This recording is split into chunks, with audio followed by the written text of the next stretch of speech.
Well, Dan, this Valemount Community Center, as you mentioned, was turned into a sudden evacuation center late last night, and they faced a flash flood of evacuees. As you mentioned, thousands escaping on Highway 16 West, the only exit they had.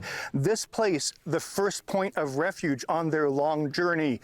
It took some people as long as 6 hours to make that short jump because of the long line of traffic. And when they got here, the community center was packed. By 4 a.m., they had to close for a little bit because there's so many people. Volunteers telling me over 1,000 people registered. And then the Alberta government telling people best to move on. If you want to get ESS services from the Alberta government, you have to go to Grand Prairie or to Calgary. And that's where people have gone now.